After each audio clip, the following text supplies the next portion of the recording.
네, 오늘은 그리스에서 발생한 안타까운 소식으로 시작하겠습니다. 네. 그리스 남부 해안에서 현지 시간 14일 400명이 넘는 난민을 태운 배가 침몰했습니다.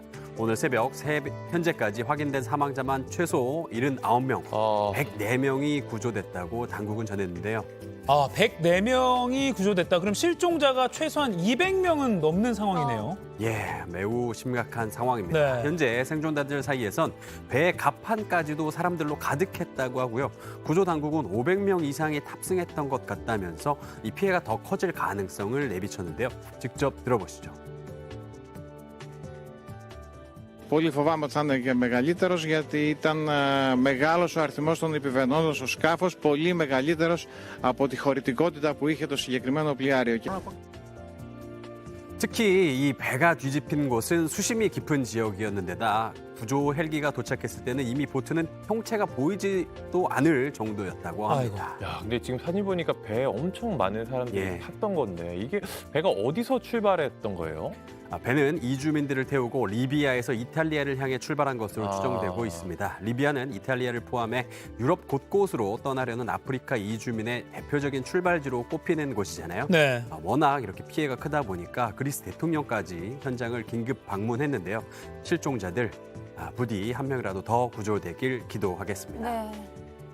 자, 다음 소식 넘어가 보겠습니다. 자, 이번에는 이 스타벅스 소식입니다. 예. 먼저 뉴욕타임즈 보도 보시겠습니다. 자, White Starbucks manager fired amid furor over racism wins 25 millions.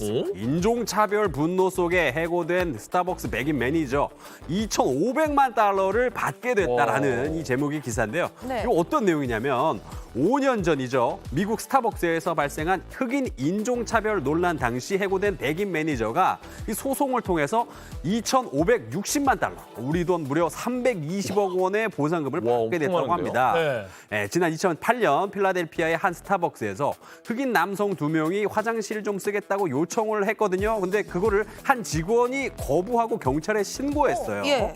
그 당시 영상 잠시 보시겠습니다.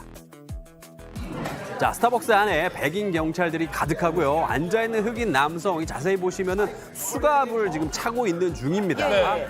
그렇게 2명의 흑인 모두 수갑을 채워서 데리고 나가는 모습이고요. 자, 이 동영상은 곧바로 온라인으로 확산이 됐고 스타벅스 불매 운동까지도 벌어졌습니다.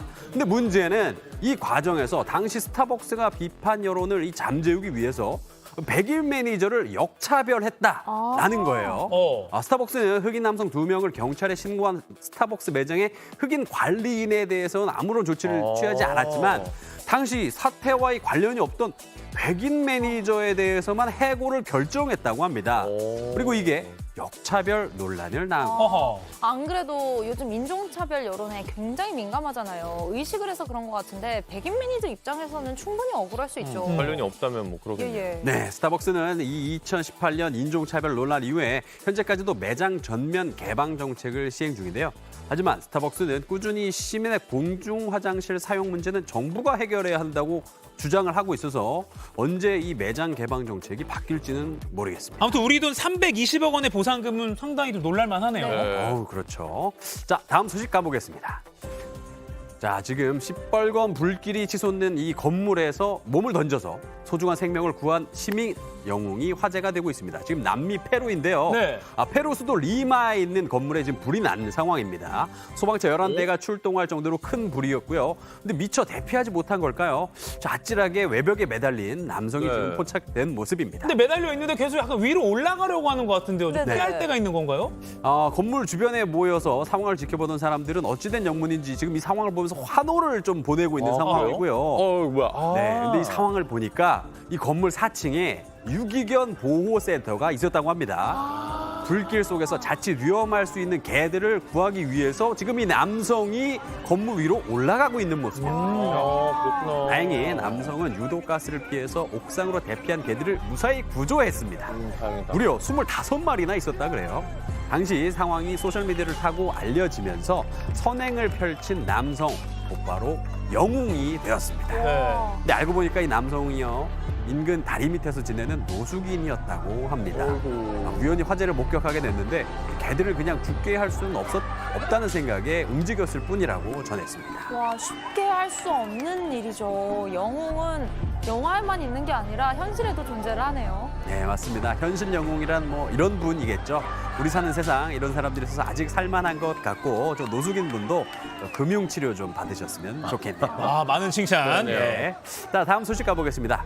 자, 이번엔 중국 저장성입니다. 네. 커다란 벌집이 뭐야? 지금 건물 천장을 타고 이 떡하니 자리 잡은 모습입니다.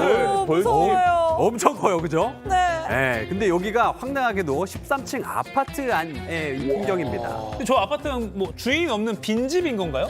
아니에요. 천만의 말씀이고요. 여기에 분명히 사람이 살고 있는 아파트입니다. 어. 이 집 주인은 처음에는 이 벌 한 마리가 주방 창문을 통해 들어왔길래 그냥 뭐 별 대수롭지 않게 생각을 했다고 합니다. 근데 이게 재앙의 시작이었죠. 한 30분쯤 됐으려나 갑자기 윙윙윙윙 하는 소리와 함께 이 벌떼가 나타났고요. 반나절도 채 되지 않아서 아파트 안에 이렇게 탄탄한 벌집이 건설됐다고 우와, 합니다. 이게 반나절 안에? 네. 아니, 아마 처음에 그 여왕벌이 들어왔나 봐요. 여왕벌이 이게 들어오면 다른 벌들이 몰려오잖아요. 네. 그런 것 같죠? 잘 모르겠습니다만은. 근데 어쨌거나 가만히 뒀다가 이걸 쏘이면은 진짜 큰일이 날 것 같은데 이 집주인이 무슨 생각인지 당장 벌집을 없애진 않겠다고 밝혔어요. 왜? 네. 먹을 걸 심지어 챙겨줘요. 어머. 그리고 좀 자기 자신도 쏘이긴 했지만 괜찮다고 하더라고요. 한순간 잘못된 판단으로 아파트가 이렇게 벌집이 됐는데도 이왕 이렇게 된 거 당분간 벌떼와 동거할 계획이라고까지 네. 전했습니다. 왜 그런 거지? 대단한 분이네요, 이분. 보통 네. 분이 아니에요. 네, 이해는 안 되지만요. 제 생각에는 이 정도 규모만 이 벌한테 이 월세를 조금 받아야 월세 되는 게 받아야죠. 아닌가. 꿀을 조금 내놔라라고 얘기를 좀 해야 될 것 같은데 집주인의 정확한 속내는 모르겠습니다만 자연보호 차원이라고 믿고 싶습니다. 지금까지 월드클래스였습니다.